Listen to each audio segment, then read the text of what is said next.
Саламатсыздар ма, білім алушылар? Бүгін біз бірінші сыныптың математика сабағынан логикалық есептер шығаратын боламыз. Бұл сабағымыздың мақсаты дұрыс және дұрыс емес тұжырымдарды анықтау, сәйкестікті, ақиқатты анықтауға берілген қарапайым логикалық есептерді шығарып шешу.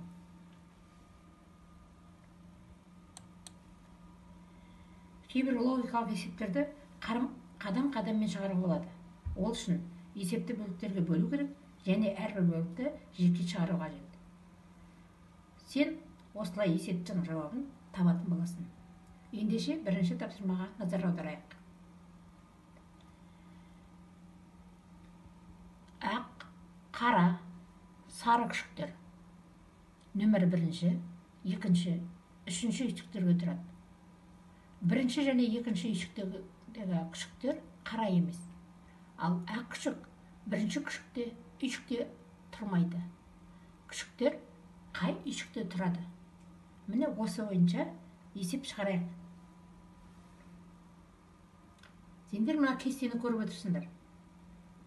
Ақ күшікті А деген әріппен, қара күшікті Қ әріпімен, сары күшікті С әріпімен белгілейміз. Және бірінші, екінші, үшінші үйшікті сандармен белгілейміз.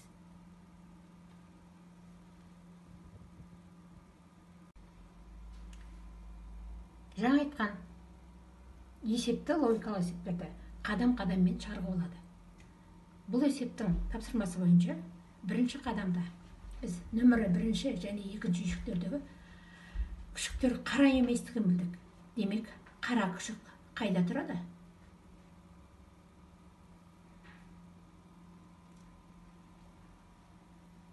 Иә, қара күшік нөмірі үшінші үйшікте тұратынын білдік. Келесі қадам. Екінші қадам. Қара үйшік нөмірі үшінші үйшікте тұрады. Ал ақ күшік нөмірі бірінші үйшікте тұрмайды. Ақ күшік қайда тұрады?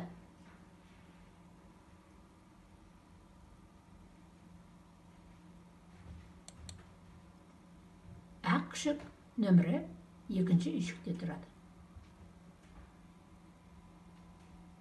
Үшінші қадам. Сары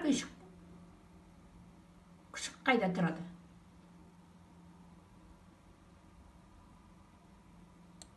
Сары күшік нөмірі бірінші үйшікте тұрады. Бұл есепті біздер неше қадаммен шығардық? Иә, 3 қадаммен шығардық.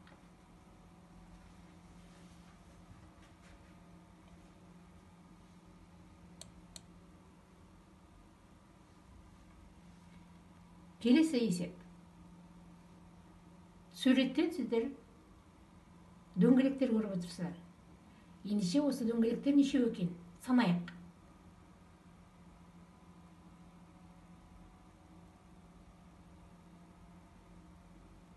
Дұрыс, 15 дөңгелек. Осы 15 дөңгелекті төмендегі 5 қағазға саны әртүрлі болатындай етіп сұрайық.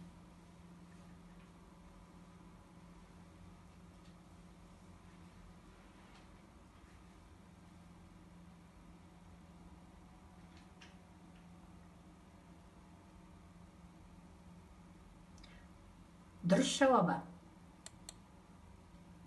Бірінші.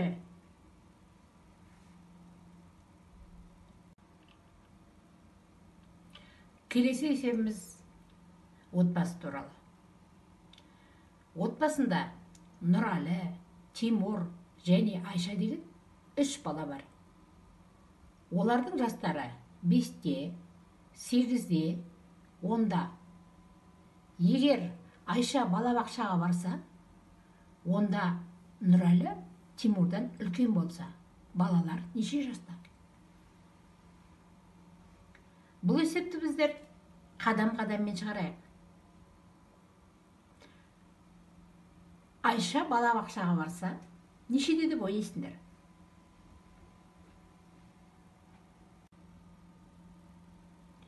Дұрыс, демек Айша 5 жаста болғаны.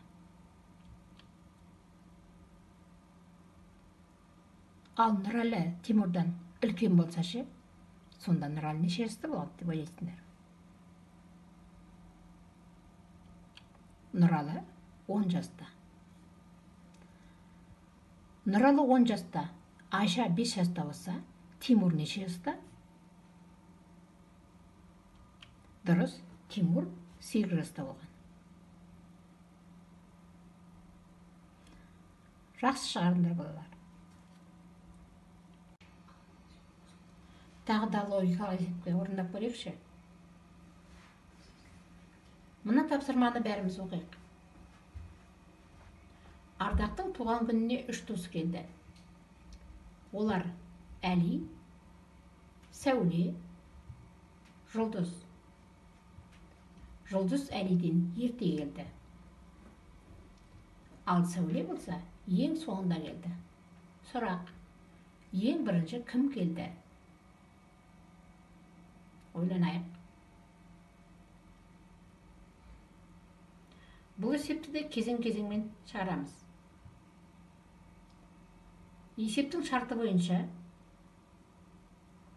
ең соңынан келген кім? Дұрыс, Сәуле. Есептің шарты бойынша Жұлдыз Әлиден ерте келді. Демек, ең бірінші келген кім екен? Әрине ол Жұлдыз. Өте жақсы шығарды.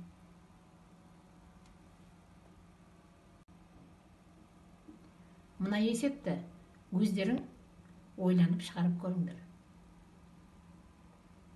4 дос доп лақтырып ойнады. Мерей допты Ерланнан алыс лақтырды. Бірақ Рауаннан жақын лақтырды. Ал Аслан Ерланға қарағанда жақын лақтырды.